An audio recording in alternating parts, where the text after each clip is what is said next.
A look at this story now. Guinea. The country has announced in a decree published on Saturday that 28th December will be the date for its first presidential election in 4 years. This follows a controversial constitutional referendum in September that allows the current transitional leader, General Mamady Doumbouya, to run for president. Opposition parties have criticized the process as flawed and boycotted the vote. To help us unpack the political implications, we're joined by Paul Melly, who is consulting fellow with the Africa program at Chatham House. Paul, good morning and thank you for making time for us this morning. It's a pleasure to be with you. Guinea has set 28 December for its first presidential election since the military coup. How significant is this announcement in the country's political timeline, and what does it signal as far as the transition process is concerned? Well, the date is not a surprise. This is what we had expected. And for some time, the Guinean regime had been signaling that it wanted to try and hold an election before the very end of the year, in order really to satisfy the pressure from ECOWAS, the West African bloc, to move ahead with the process of restoring civilian rule.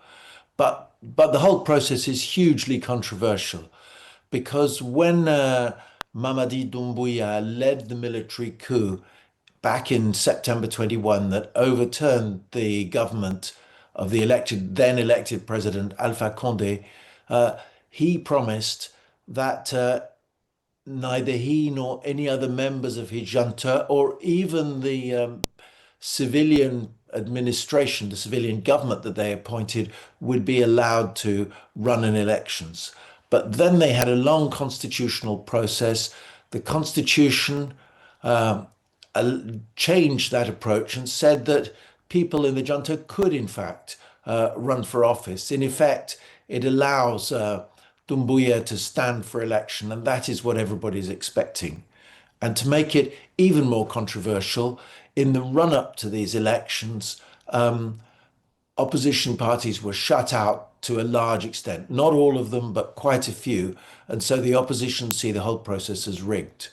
So it's really a very controversial process, and there's a feeling among critics of the government that the whole process has been designed, if you like, set up, arranged to provide an easy road to victory for Mamady Doumbouya.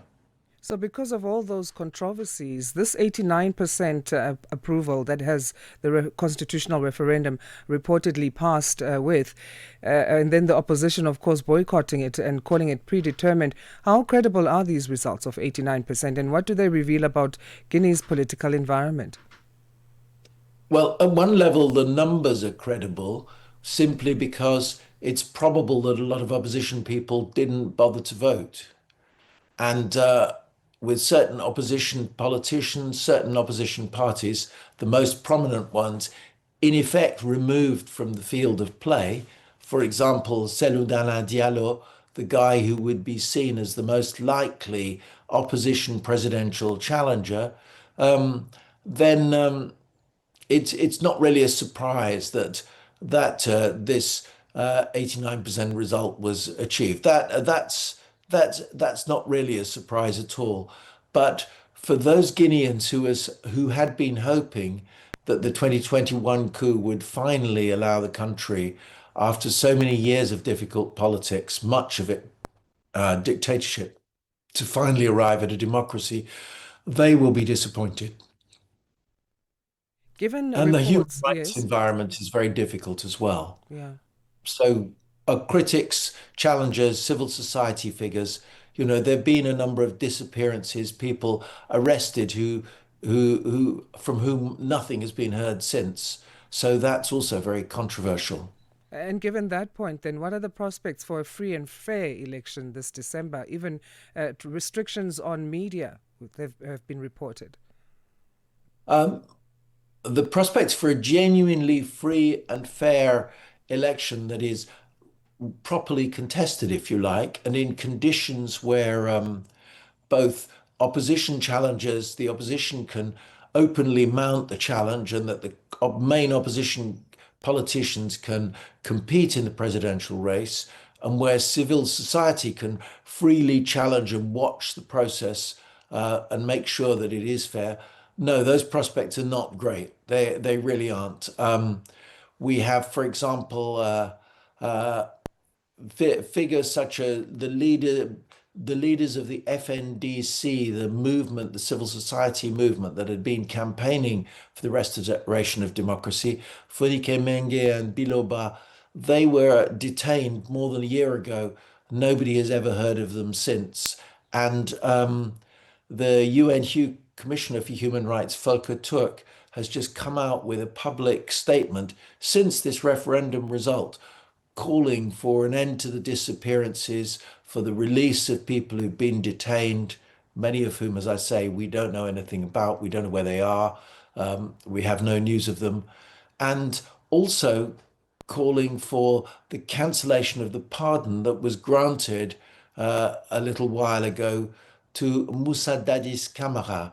He was a former military leader whose regime committed a massacre, the 28th September 2009 massacre, 2009 massacre on the 28th of September, when more than 150 opposition supporters were murdered in a stadium. And he was convicted of that in a long trial, which actually gained Doumbouya quite a few, shall we say, accolades internationally for the fact that he had in fact gone ahead with the trial of this former military ruler. But now Dadis has been pardoned, and many people suspect that that's because Dadis represents a significant, if you like, political constituency in the south, in the forest region, and that the regime wants to get the forest region on side. It wants the forest region's votes to be voting for Doumbouya, and so they've pardoned this figurehead despite his conviction for these appalling crimes. On another side of condemnation, how have ECOWAS or the African Union or the wider international community reacted to the referendum and the announced election date? And could their stance have any impact in terms of the outcomes? They've been less vocal than one might expect at one level, but the reason is that, remember, in the Western African region, you have three countries under military government: Burkina Faso, Mali, and Niger, which, when ECOWAS put on heavy pressure demanding the early restoration of civilian rule and elections, those three countries chose to walk out of the bloc altogether. So ECOWAS membership has dropped already from 15 countries to 12. Now, Guinea, although under military rule, Doumbouya decided to keep Guinea in the bloc. And so the ECOWAS bloc is cautious about putting too much pressure on Guinea because it doesn't want the Guineans to walk out. It wants to keep Guinea on side. Its attitude appears to be basically that, of course, democracy is not perfect in Guinea and won't be perfect into those conditions we were talking about, but they want to keep Guinea in the bloc and then try and push for a gradual improvement in human rights and governance once there is an elected civilian government. And ECOWAS itself is under popular pressure because many West African citizens, particularly younger people in urban areas, also see the bloc as rather hypocritical, because while it's taken a tough line with some of these military regimes, the ones in the Sahel countries, it has not been very critical of its own member states, other member states that are under civilian rule, Right. where government is controversial or where democratic rights have been eroded.